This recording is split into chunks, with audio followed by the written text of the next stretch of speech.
Today I'm going to teach you how to do a hanging Cluny leaf.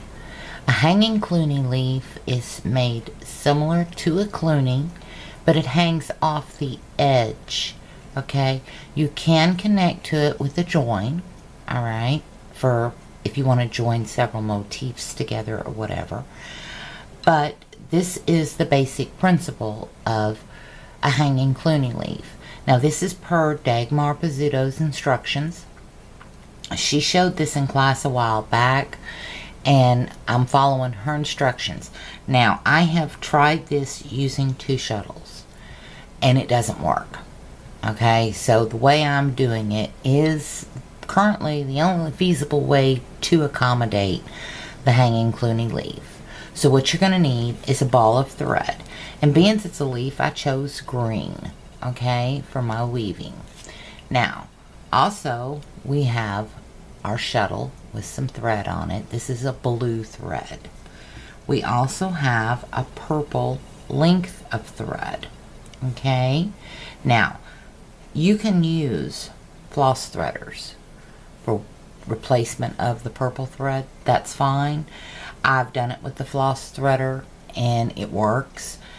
But I'm using the thread for the simple fact so you can see what I'm doing and how I'm doing it.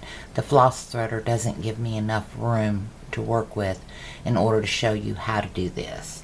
But it is a fairly simple technique. You will also need a crochet hook. That's just used to tighten up your stitches as you go. Alright? You're also going to need scissors, sharp ones.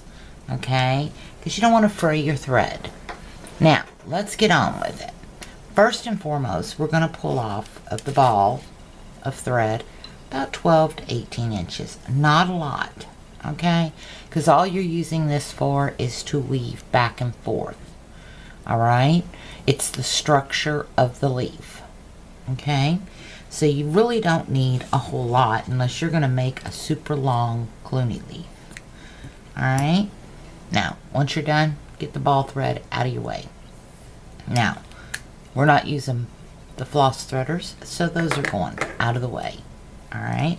Don't need the scissors anymore right now, so those go out of the way.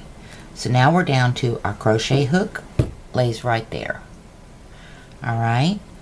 We've got our purple thread, our green thread, and our shuttle thread. Now, on the hand, in order to wrap your hand for the Cluny, hanging Cluny, you're going to wrap your hand as if you're going to make a ring. See how I did that?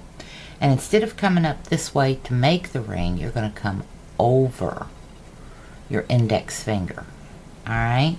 Put it in the pinch. See? Got it in the pinch. See it right there? It's in the pinch. This purple thread, okay? The best way, if you're using floss threaders, I'm going to tell you, best way, hook it on that finger right there. Bring it down, put it in the center of the pinch. Now this is if you were going to do it on your hand. Alright? This thread, your green thread, will come in and lay again in the pinch. Okay? Got it? That's exactly what it will look like. This is what you're going to weave with if you were going to do it on your hand. Now, I cannot do them on my hand because I have arthritis in my hands and they cramp severely. I lose my tension and my Cluny leaves look like they are dead leaves. Okay? So, given that, here we go. We're going to use the box loom. I got this from Georgia Sites. She has them up on her website. The link is always in the description box for everything you need for each video. Okay, so look in the description box down below for any information for anything we're using today. The thread that I'm using Aunt Lydia's. It doesn't have a lot of twist in it. Makes it a lot easier to work with when you're learning. Okay, when you get into the Elizabeth threads, you got a lot of twists to contend with, and until you've professed the Cluny leaves, use something that doesn't have a lot of twist. Alright, so here we go. We want to leave a couple of inches hanging, okay?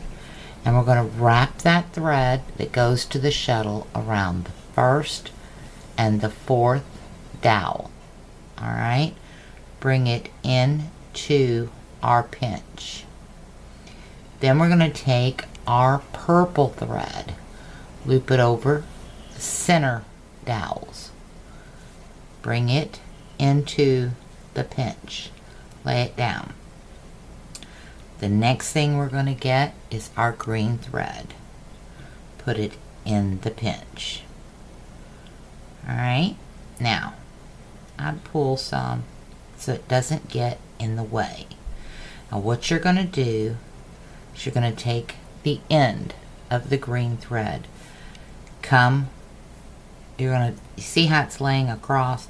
Come under that, just like that. Pull it tight, okay?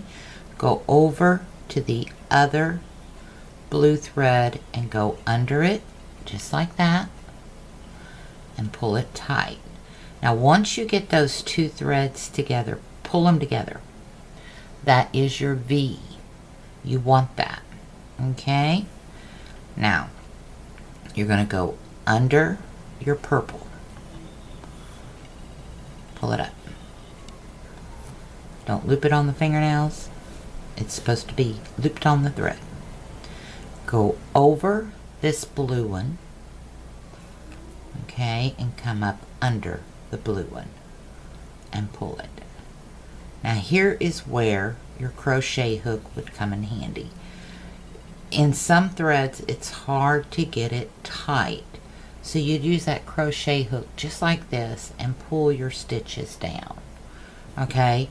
But this is demonstration. I'm not going to really worry about tightness and things like that. It's the method that we're discussing, all right? This one we went over the purple, under the blue, okay? Then you're going to come back. Remember, as with all Clunies, you have to make a complete round, all right? And what a round is, you're going to go across this way and back. That's 1. Across this way and back is 2. And whatever your pattern calls for, that is how many times you do the back and forth. Okay? So you continue, and as you go, you're going to bring that Cluny wider. Okay? If you need to adjust your grip, whatever. Your Cluny is going to get wider, and eventually it's going to come back in together and look like a leaf. So, what I want you to do, work up your hanging Cluny, get to the point where you're ready to close it up. Okay, and that's when you meet another point up here. When you meet that point, come back, and the rest of the video is going to show you how to close all this up and complete your Cluny leaf. Alright, so hold on and we'll be right back.